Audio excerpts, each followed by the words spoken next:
मित्रों, आज की नई कहानी है समझदार भाभी। गणेश इस बार काफी दिनों के बाद दिल्ली आया था। उसने भैया के मकान पर पहुंचकर काल बटन पुश किया। पहली बार, दूसरी बार, फिर तीसरी बार। भीतर से किसी तरह की कोई हलचल उसे सुनाई नहीं दी। कुछ समय तक वह यूं ही इंतजार करता खड़ा रहा। भैया तो हो सकता है कि बाहर से अभी लौटे ही न हो, यह सोचता रहा। भाभी और नीलू हो सकता है कि किसी जरूरी सिलसिले में मग्न हो और घंटी की आवाज उन्होंने सुनी ही न हो। उसने चौथी बार फिर बटन दबाया, कोई नहीं आया। आखिरकार उसने दरवाजे को पीट डाला। इस पीटने का तुरंत असर हुआ। भीतर से नीलू की आवाज सुनाई दी, कौन? पहले दरवाजा खोल, तब बताता हूँ। नीलू की बच्ची कि कौन है? चाचा जी, एकदम कोयल की तरह कुहुक कर नीलू ने दरवाजा खोल दिया। भैया भाभी कहीं बाहर गए हुए हैं क्या? गणेश ने भीतर कदम रखते हुए पूछा। नहीं तो, नीलू बोली। वो तुम लोग घर में बैठकर असरफियाँ तोड़ रहे थे क्या? मैं घंटे भर से घंटी बजा रहा हूँ, कोई सुन ही नहीं रहा। उसकी आवाज सुनकर तभी भाभी भी भीतर वाले कमरे से निकल आई। बोली, अरे गणेश भैया, कैसे रास्ता भूल गए आज? वह सब बाद में, पहले मेरी बात का जवाब दो। भीतर आकर भी गैलरी में ही रुक गया था। गणेश बोला। नीलू अब तक दरवाजा बंद कर चुकी थी। किस बात का? भाभी ने पूछा।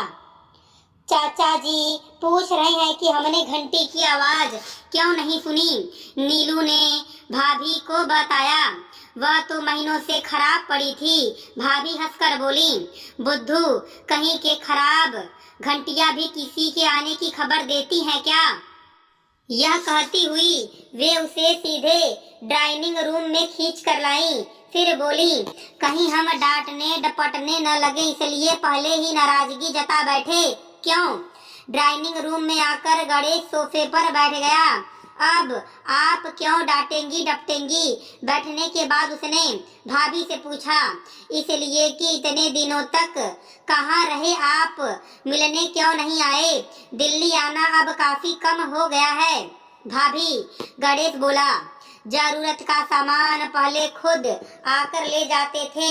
लालच रहता था कि कुछ सस्ता ले जाएंगे तो प्रॉफिट ठीक मिल जाएगा, लेकिन अब झंझट काफी बढ़ गया है।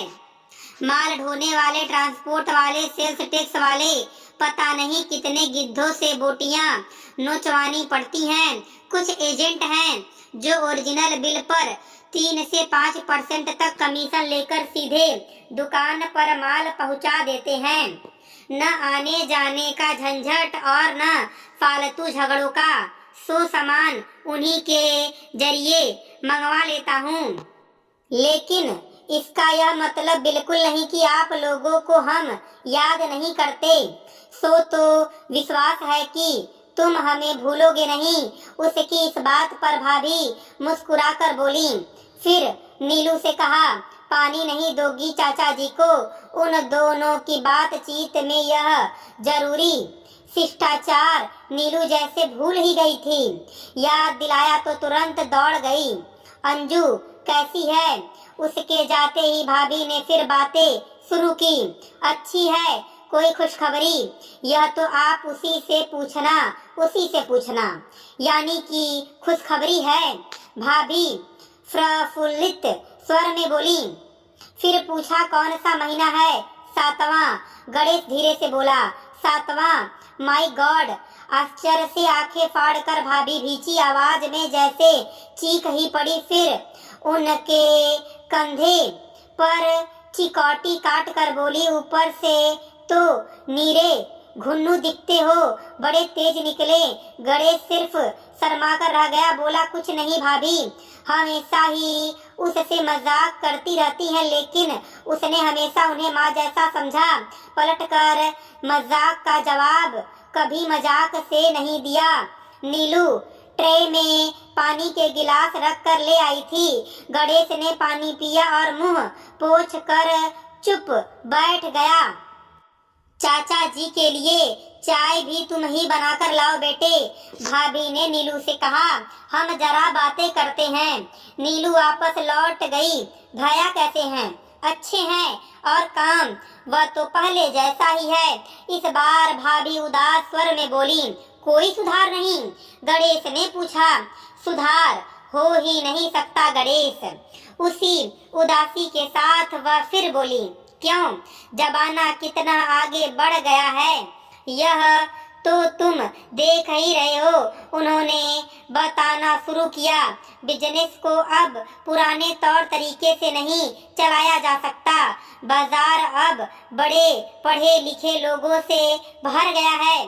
पढ़े लिखे से मेरा मतलब बिजनेस ग्रेजुएट से है। अब पता नहीं कौन कौन से डिप्लोमा और डिग्री लेकर उतरते हैं लोग बाजार में। यह सब समझने की इन्हें बहुत कोशिश की, लेकिन ये समझने का नाम ही नहीं ले रहे। ये बातें बताते हुए भाभी का स्वर लगातार गहरा होता गया। उनकी आंखें भर आईं। उन जैसी शालीन महिला गणेश ने दूसरी नहीं देखी। अंजू अपनी पत्नी भी उसे उन जैसी श्रेष्ठ नहीं लगी। कुछ समय पहले सिगरेट पीनी शुरू की थी। हमने टोका तो बोले जरूरी हो गया है। बिजनेस लेने और पैसे उगाने के लिए पार्टी के साथ सुलगानी ही पड़ जाती है। मना करती हूँ तो दो दो लड़कियां हैं, काम कुछ चल नहीं रहा, ऊपर से यह सब। कहते कहते भाभी की आंखों से आंसू छलक पड़े। भारतीय महिलाएं घरेलू मामलों में बड़ी दूरदर्शी और व्यवहार कुशल होती हैं। हालांकि कई बार जरूरत से कुछ ज्यादा भी होती हैं और पुरुष व्यवसाय में अनपेक्षित आशंका जताने व टांग अड़ाने लगती हैं।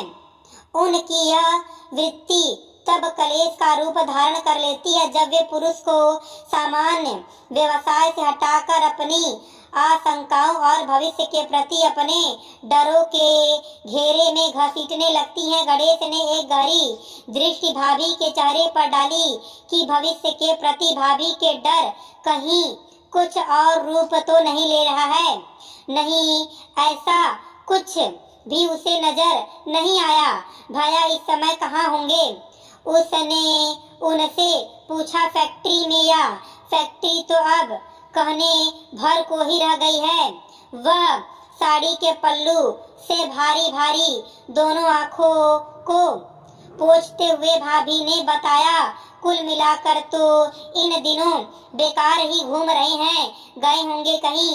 यह सब सुनकर गणेश का दिल दहल सा गया। भैया का बिजनेस ढीला होने के बारे में तो सभी को सालों से पता है। अभी 8 माह पहले उसकी शादी के समय भी वह बड़े सादा तरीके से घर गए थे। स्वभाव से ही चंचल और चपल भाभी भी उन दिनों नीरस सी बनी रही थी। पूछने पर अम्मा को, दादी को, सभी को यही पता चला था कि बिजनेस मंदा चल रहा है, रकम बाजार में फंस गई है। शादी के बाद सब तितर बितर हो गए। चिट्ठी पत्री और फोन वगैरह से सूचनाएं मिलती रही, लेकिन यह सब तो उसे आज अब ही पता चला। और वह अगर समय निकाल कर मिलने को चला न आता तो आज भी कुछ पता न चलता। अब से पहले किसी भी तरह का विमर्श भैया से करने की हिम्मत नहीं हुई थी उसकी, लेकिन आज मौका कुछ अलग तरह का था।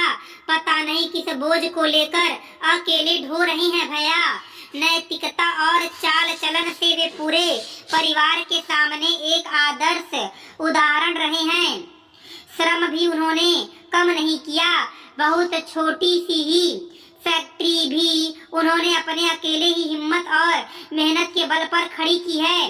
वरना तो यूपी के अपने छोटे से शहर के छोटे से गांव से वे खाली हाथ ही दिल्ली आए थे। दिल्ली में उनके बस जाने और जम जाने से परिवार को एक अनदेखा बल मिला।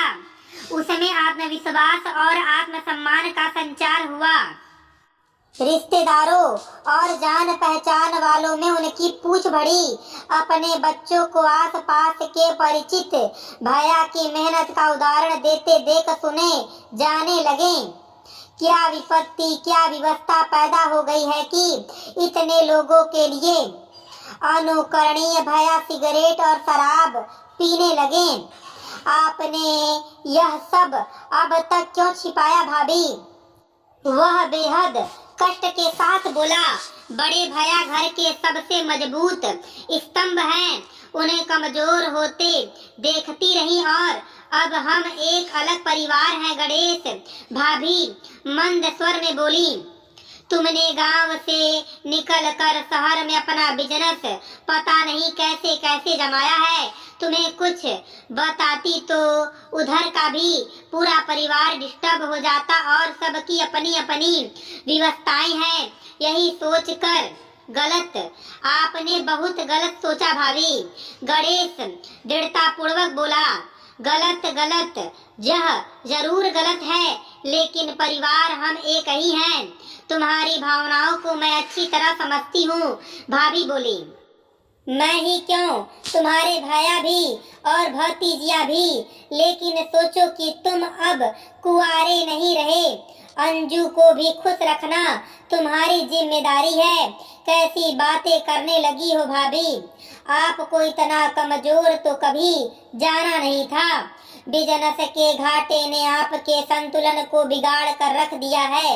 हिम्मत और समझदारी जो आपका वास्तविक गुण है, उसे डूबने मत दो।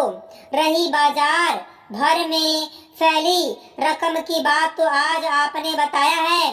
अब देखना कि डूबा हुआ रुपया बाजार से किस तरह लौटाना शुरू होता है। अकेले आदमी को बाजार साबुत निकल जाता है भाभी। भैया ने भी आपकी तरह सोचा, वरना वे अकेले महसूस न करते खुद को। रो मत, मैं तन मन और धन और हर तरह से आपके साथ हूँ। और यह बात दिमाग से पूरी तरह निकाल दो कि आप अब एक अलग परिवार हैं। गणेश की इस बात पर भाभी सिर उठाकर उसकी ओर देखने लगी। कुछ बोलना चाहा, जैसे कहना चाह रही हो कि उनके वैसा कहने का मतलब वह नहीं था जो गणेश ने समझा, बल्कि यह था कि गणेश जो पहले ही गांव के सारे दायित्वों को बखूबी निभा रहा था, उस पर एक और दायित्व डालना नहीं चाहती थी। लेकिन वह कुछ कह न पाई। गणेश की दिला साध भरी बातों ने उनकी आंखों से आंसुओं की झड़ी लगा दी। गला ऐसे रूद गया और दिल इतना भारी हो गया कि उसे एकाएक वह यह तक नहीं बता पाई कि उनके भैया बाहर कहीं नहीं गए हैं, बल्कि भीतर वाले कमरे में अकेले बैठे शराब गटक रहे हैं। गणेश ने आंसू के पीछे उनकी आंखों में झांका। उनमें अपना बिंब उसने तैरता पाया, एक शिशु जैसा बिंब। आगे बढ़कर उसने उन्हें सीने से लगा लिया और उनके सिर पर अपना चेहरा टिकाकर खुद भी रो पड़ा। दोस्तों, मैं उम्मीद करता हूँ कि आपको यह कहानी पसंद आई होगी। फिर मिलेंगे आपसे अगली कहानी में। आप सभी का धन्यवाद।